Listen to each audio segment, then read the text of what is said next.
Assalamualaikum warahmatullahi wabarakatuh. Waalaikumsalam Radar Solo TV. Kita ketemu lagi di program Sriwedaren. Kali ini cukup istimewa di penghujung 2023. Tepatnya di bulan Desember ini Radar Solo punya hajat besar, yaitu Top of the Year. Di sini kita memberikan apresiasi atau penghargaan spesial buat insan-insan yang memiliki inovasi pemberdayaan masyarakat dan sebagainya, termasuk diantaranya dari Kabupaten Sukoharjo, tepatnya di Kecamatan Polokarto. Di kecamatan itu ada seseorang yang kiprahnya luar biasa sekali, dari A sampai Z. Beliau menguasai semuanya, dan mungkin kalau teman-teman Radar Solo ke Polokarto dan nyasar bisa menyebut nama beliau yang ada di samping saya ini, pasti nanti akan ditunjukkan jalannya. Siapa beliaunya? Kita langsung sapa aja, Pak Aris Buntara. Selamat siang Pak Aris. Selamat siang, terima kasih Mas Wahyu. Ya, terima kasih Radar Solo. Oke. Alhamdulillah baik. Siap. Oke. Ini beliau sosoknya yang istilahnya tokoh di Kecamatan Polokarto, nggih? Ya, sebenarnya saya di Mojolaban, tapi program saya banyak di Polokarto, jadi ya bisa disebut Polokarto. Tapi ibu saya itu memang asli kelahiran Polokarto, jadi memang darah Polokarto lah. Siap. Ya. Di Polokarto ini dulunya kasus stunting cukup tinggi, ya? Cukup tinggi. Cukup tinggi. Nah, ini Pak Aris Buntara ini punya program tidak hanya satu tapi berderet, bagaimana cara mengatasi stunting, dan hasilnya ternyata di luar ekspektasi, maksudnya lebih bagus lagi lah. Nanti kita akan ngobrol-ngobrol langsung dengan Pak Aris. Oke Pak Aris, bisa diceritakan apa yang sudah jenengan lakukan di Polokarto, tepatnya di desa apa, programnya apa saja? Oke, terima kasih Mas Wahyu.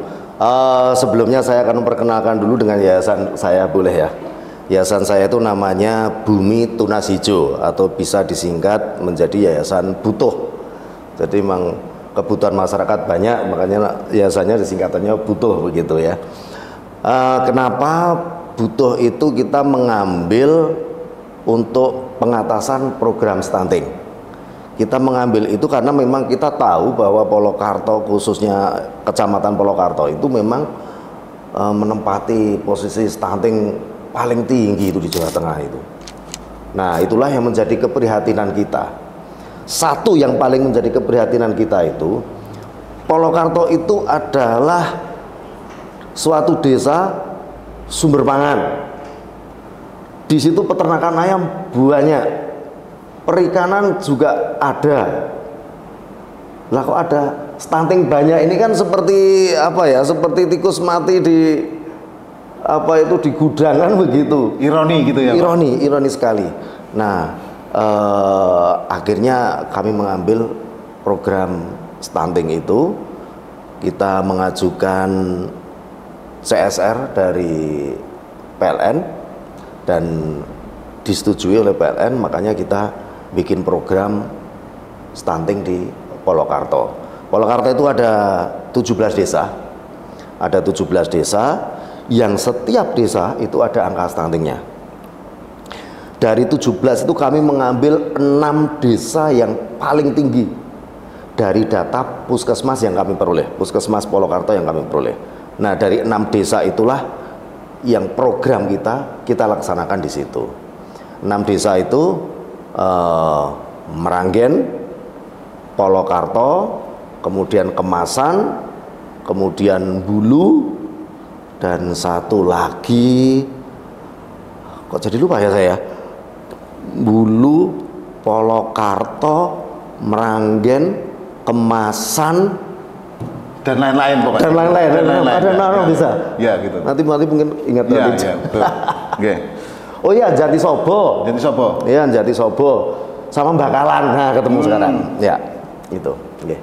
Jadi di masing-masing desa itu sentuhan apa yang dilakukan Pak Aris ini? Apakah sama semua, disamaratakan, atau treatmentnya masing-masing desa ini beda-beda? Kita sama ratakan. Kita sama ratakan treatment kita di masing-masing desa. Jadi kita melihat program stunting yang selama ini saya perhatikan itu kan program stuntingnya itu kan pemberian makanan tambahan. Habis itu ya sudah selesai. Saya kepengen membuat program stunting, Yayasan Butuh ini kepengen membuat program stunting yang sustainable. Kita kan programnya selama 1 tahun Mas Wahyu. Kita berpikir nanti setelah program ini selesai itu tetap masih bisa berjalan terus. Oleh karena itu kita bikin program stunting yang sifatnya sustainable di 6 desa itu. Nah, program sustainable yang kami lakukan adalah satu, kita membuat Waserda. Apa itu? Warung serba ada. Oke. Ya, warung serba ada namanya Bumi Karta. Bumi Karta. Ya, bumi Karta itu ya makmur, sejahtera kayak gitu. Waserda inilah yang nanti membuat perputaran ekonomi itu bisa berjalan. Nanti Waserda itu kita serahkan ke desa, nanti desa terserah mau diserahkan ke BUMDes atau diserahkan ke PKK atau diserahkan ke kelompok wanita tani, itu menjadi keputusan desa. Kayak gitu. Harapan kami yaitu setelah program selesai, toko seisinya sudah ada, kita buatkan kiosnya, kita bina cara manajemennya biar ada pemasukan nantinya gitu. Nah, Waserda ini menyediakan selain kebutuhan sehari-hari, kebutuhan ya seperti toko biasa, tapi yang terpenting harus menyediakan mengenai protein, jadi ada telur, kemudian daging segala macam itu ada di situ. Susu juga ada di situ. Jadi Waserda itu memang lengkap. Makanya setiap Waserda saya kasih freezer supaya bisa untuk menyimpan daging begitu. Oke, Pak Aris, setiap program ini kan pasti ada faktor pendorongnya, ya, inspirasinya begitulah. Ini kenapa kok menjadikan Pak Aris ini mau cawe-cawe, mau repot ngatasi stunting, istilahnya mau belusuan kemana-mana seperti itu? Apa yang menggerakkan hati Pak Aris itu apa dan semangatnya seperti apa, Pak? Ya, yang menggerakkan itu tadi, yang pertama adalah keprihatinan itu tadi. Ini di desa yang sebenarnya itu desa penghasil pangan yang bagus, kemudian penghasil protein yang bagus, kok ini stunting yang tinggi itu loh. Itu sih yang menggerakkan hati kita. Nah, kan itu tanggung jawab pemerintah Pak Aris untuk menyelesaikan stunting itu. Kenapa Pak Aris kok? Ya memang itu tanggung jawab pemerintah, tapi kita harus sadar bahwa pemerintah itu nggak bisa berjalan sendiri sebenarnya. Harus melibatkan peran serta masyarakat. Tadi mungkin bisa saya lanjutkan yang mengenai program yang tadi itu. Yang pertama tadi Waserda, kemudian yang kedua adalah kita membuat kandang komunal, Mas Wahyu. Kita membuat ayam. Jadi kandang ayam maksudnya, bukan ya, membuat ayam. Kita membuat kandang ayam. Karena kita 6 desa, satu desa itu saya kasih 100 ayam. Jadi kita punya 600 ayam yang kita jadikan satu. Nah, itu untuk memenuhi program 1 hari 1 telur buat anak-anak yang terdaftar termasuk stunting menurut daftar yang ada di puskesmas. Ini sudah berjalan. Ini sudah berjalan, jadi anak-anak itu dikasih telur. Gratis? Kita nggak gratis. Mereka beli tetapi sesuai HPP. Itu harus kita biasakan dari sekarang. Dan itu sudah kita komunikasikan. Kita sudah komunikasikan karena apa? Dulu awalnya, awalnya kita gratis. Rencananya gratis. Tetapi mikir saya kalau sampai ini gratis, nggak bakalan sustainable.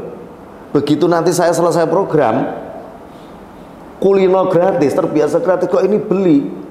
Wah, nanti bisa, makanya supaya kita juga ayam kan pakannya mahal. Betul. Nah, jadi kita nggak mengambil untung. Kita nggak mengambil untung sama sekali. Itu telur itu diberi dengan harga yang sangat murah. Berapa satu butirnya? Fluktuatif. Harganya fluktuatif. Harganya fluktuatif itu kalau hitungannya begini. 7 telur itu dibeli 8.000. 7 telur itu harganya 8.000. Ada pembatasan pembelian?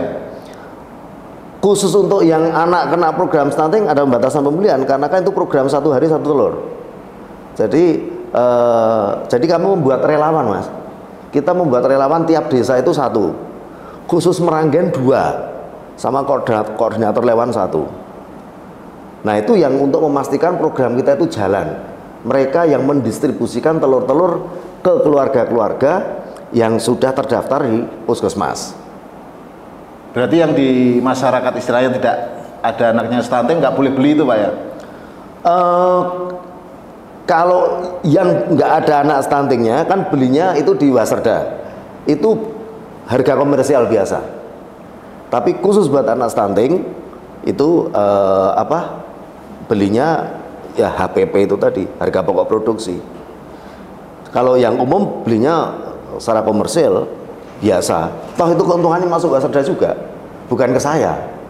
Itu masuk Waserda untuk kepentingan mungkin PKK, mungkin untuk BUMDes atau untuk mungkin ke desa kayak gitu. Nah, selain kami membuat ayam, membuat peternakan ayam, kami membuat di tiap desa itu kebun sayur komunal. Kita biayai semuanya, kebun sayurnya kita bikin bagus, yang tertata dengan bagus kayak gitu. Nah, kebun sayur komunal inilah yang untuk pemenuhan kebutuhan sayur khususnya nanti keluarga-keluarga yang terkena stunting, yang anaknya stunting. Harapan kami setelah selesai kebun sayur itu nanti ya tetap berjalan terus. Karena kan kita bikin kebun sayur, istilahnya orang Jawa itu enggak sak-sae gitu, enggak kan. Kita kelola dengan bagus. Itu sih. Karena kami yakini kalau program itu, suatu program itu susah untuk berkelanjutan kalau tidak ada perputaran ekonominya, susah Mas Wahyu. Ya. Berarti ada warung serba ada. Waserda, kandang ayam komunal, ada kebun komunal. 3 ya. Ini andalan yang untuk menentaskan. Andalannya 3. Itu yang sifatnya fisik ya.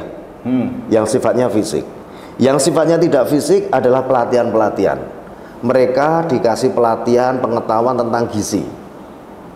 Kita kumpulkan setiap pertemuan itu di kelurahan-kelurahan masing-masing, melibatkan Pak Lurah juga. Pengetahuan tentang gizi. Kemudian cara pengolahan makanan. Cara pengolahan makanan yang simpel, bergizi, yang disukai oleh anak-anak balita. Nah, kalau itu nanti berlangsung terus selama 1 tahun. Habis ini muter terus nanti pelatihannya terus. Begitu. Dari 3 program yang sudah digulirkan Yayasan Butuh ini tadi, peran pemerintah dan dukungannya seperti apa nih Pak Maris? Peran pemerintah sangat luar biasa, khususnya Kecamatan Polokarto. Sejak kami itu menggulirkan program ini, itu support dari Pak Camat luar biasa, juga dari kepala-kepala desa yang desanya terkena angka stunting paling tinggi, terkena daftar stunting paling tinggi. Nah, itu salah satu yang kami lakukan, pendekatan kepada desa. Jadi kami pendekatan dulu ke Pak Kecamat, ngobrol dulu dengan Pak Camat, kemudian Pak Lurah dipanggil. Setelah Pak Lurah selesai, kami butuh setiap desa ada 1 relawan yang dipercaya yang bisa kerja. Pak Lurah ngambil. Jadi kita praktis penerimaan program kami di desa itu lancar, mulus ya. Ya. Oke. Menggerakkan kesadaran masyarakatnya kan nggak mudah kan Pak, ya. Pak Aris. Ya. Nah itu tantangannya seperti apa kok mereka, apalagi kan ini dikasih gratis saja sosok ya, angel-angelan gitu, apalagi disuruh beli begitu kan. Nah ini bagaimana menyadarkan masyarakat ada telur ini buat menekan stunting dan sebagainya, gimana tantangannya menyadarkan masyarakat ini, ayo maju bareng-bareng mengatasi stunting itu bagaimana? Ya. Untuk menyadarkan masyarakat, saya harus menggandeng tokoh masyarakat. Tokoh masyarakat desa yang paling utama adalah Pak Lurah. Seperti itu. Kemudian Pak Lurah plus perangkatnya loh Pak. Jadi tidak hanya sekedar Pak Lurah. Pak Lurah nanti perangkatnya juga dikasih tahu tentang program ini. Jadi bahwa ini program yang bagus kayak gitu. Dan relawan juga yang bekerja dengan sangat bagus, sangat kompak relawan kami yang mensosialisasikan program ini. Baru kita kumpulkan. Setelah kita kumpulkan di kecamatan, di kelurahan masing-masing, nah saat itulah kita memberikan motivasi bahwa pemberian gizi yang baik kalau anak sehat ini adalah investasi dan meringankan beban hidup Anda. Kalau anak sehat jenengan wis ora perlu mriksake, anake ora loro-loronen kayak begitu. Itu akan meringankan hidup Anda. Kalau anaknya cerdas, cari sekolah yang lebih mudah. Nah, itu yang motivasi-motivasi itu yang kami sampaikan kepada masyarakat, terutama yang keluarganya stunting. Oke. Kalau kita lihat di bajunya Pak Aris ini sebelah kiri ini ada logo PLN ini. Ya. Saya tadi pikirnya Pak Aris ini instalasi listrik. Kita tanya, sebenarnya kenapa nih harus ada PLN ini, apa seperti apa ini Pak Aris? Ya, ini PLN saya kasih sini, terus yang sebelah sini adalah logo Butuh. Ya? Ini Bumi Tunas Hijau. Ini Butuh, ini PLN. Ya karena memang support dari PLN terhadap program ini luar biasa sekali. Jadi ya supaya masyarakat tahu juga bahwa program stunting ini atas apa itu kontribusi PLN yang luar biasa, makanya kita cantumkan logo ini biar kalau kita keliling datang ke masyarakat, masyarakat tahu bahwa ini loh ada BUMN, ada PLN yang peduli terhadap kegiatan stunting di Polokarto. Kalau nama programnya sendiri itu adalah program Desa Mandiri Gizi. Jadi saya memberikan nama besarnya terhadap proyek kita itu, terhadap program kita itu adalah program Desa Mandiri Gizi, khususnya mengatasi stunting. Gitu. Ini kan antara PLN listrik dengan stunting ini sebenarnya kalau di logika ini kan nggak nyambung ya? Nggak nyambung. Ini listrik tapi peduli stunting, peduli kesehatan seperti itu. Nah ini meyakinkan Pak Aris, meyakinkan PLN-nya itu seperti apa kok sampai mau terlibat langsung membantu Pak Aris untuk melawan stunting ini seperti apa Pak? Iya, pertanyaan yang sangat bagus. Jadi kita meyakinkan untuk PLN karena kita mencantumkan ini, mencantumkan petikan himbauan pemerintah dari Presiden bahwa saat ini kan lagi pemerintahan gencar-gencarnya mengatasi stunting, Mas Wahyu. Nah itulah yang kita pakai. PLN adalah bagian dari badan usaha milik negara, bagian dari kepunyaan pemerintah juga, pemerintah negara. Ya sewajarnya kalau masing-masing BUMN itu mendukung apa yang menjadi program pemerintah begitu. Itu yang kami sampaikan. Akhirnya mereka bersedia karena mereka bersedia. Apa yang dilakukan Pak Aris cukup positif dan membawa banyak maslahat. Dan kita berdasarkan data, tidak hanya sekedar di sana stunting dibantu enggak. Ini loh datanya seperti ini yang kami peroleh. Jadi dalam proposal itu kita cantumkan data semua. Jadi kami ucapkan terima kasih kepada Puskesmas Polokarto yang selalu memberikan data ke Yayasan Butuh. Oke. Ya. Program sudah berjalan berapa tahun ini Pak Aris? Program Agustus. Baru berarti ini? Baru Agustus. Agustus kemarin, berarti berapa bulan ya? Agustus, September, Oktober, November, Desember, 4 bulan. 4 bulan jalan ini. 4 bulan jalan. Oke. Selesai Agustus tahun depan, karena program kita 1 tahun. Oke. Setelah itu nanti bagaimana? Setelah itu harapan kami apa yang sudah kami rintis, karena kita akan mengharap terjadi keberlanjutan. Apa yang sudah kami rintis, Wasrda tetap harus semakin gede, peternakan ayam harus semakin berkembang, kebunnya harus semakin beragam, semakin terawat, itu harapan kami. Makanya yang paling berat sebenarnya, tantangan paling berat itu adalah bagaimana kita itu memberikan penyadaran kepada masyarakat, terutama yang mengelola Wasrda, mengelola kemudian kandang komunal ayam dan kebun itu, bagaimana dia tetap menjaga semangat dan konsistensi. Itu yang terpenting di situ.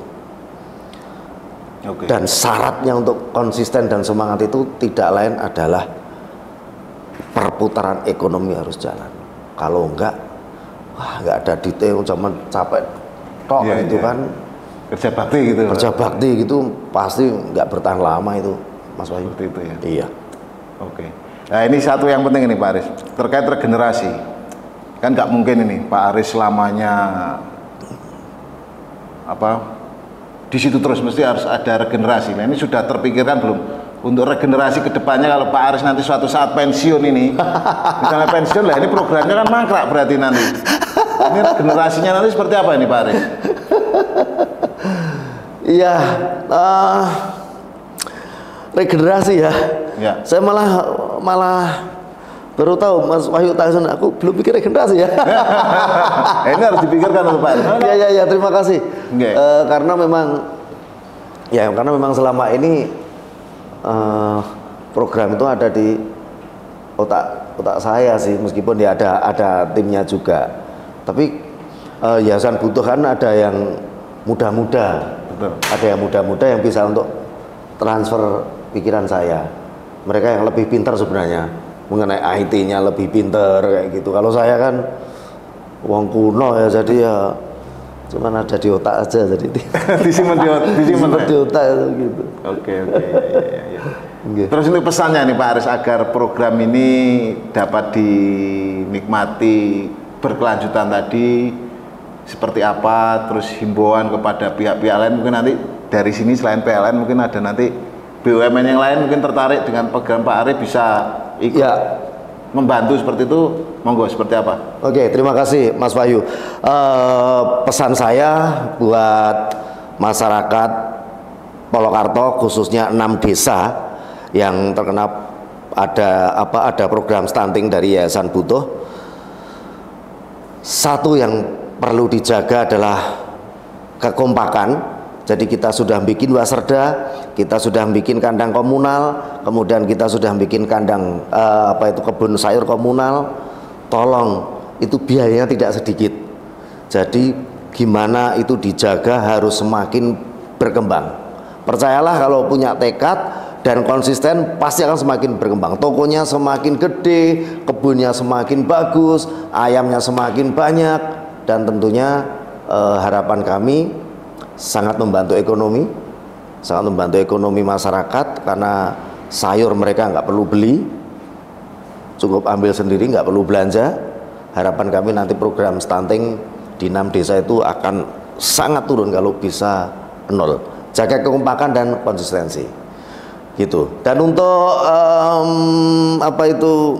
BUMN lain, kalau misalnya mau ikut serta berkontribusi, masih banyak desa-desa lain yang membutuhkan bantuan-bantuan untuk mengatasi program stunting gitu. 1 hari 1 telur. Oke, mantap, luar biasa sekali.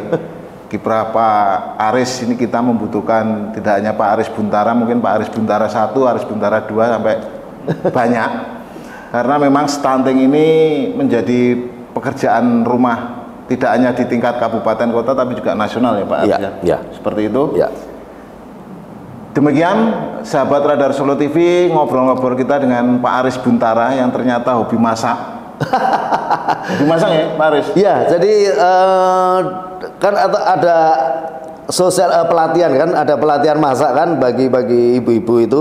Selain dari puskesmas, saya sendiri juga yang mengajar mereka langsung, saya ngajari masak. Oke, jadi multi talenta beliaunya ini memang tidak salah kalau Radar Solo memberikan apresiasi berupa Top of the Year 2023. Semoga kedepannya Top of the Year 2024 tetap dipegang oleh Pak Aris, dan kita memang butuh sosok-sosok seperti Pak Aris untuk memberdayakan masyarakat tidak hanya di bidang kesehatan tapi juga ekonomi, bagaimana menyejahterakan masyarakat dengan berdiri di kaki sendiri. Berdiri di kaki sendiri. Ya. Oke, terima kasih sahabat Radar Solo TV. Sampai berjumpa di Top of the Year dengan tokoh-tokoh lainnya yang inspiratif. Terima kasih. Assalamualaikum warahmatullahi wabarakatuh. Tetap semangat Pak Aris ya. Tetap semangat. Terima kasih Radar Solo. Monggo tunjuk dulu kopinya Pak Aris.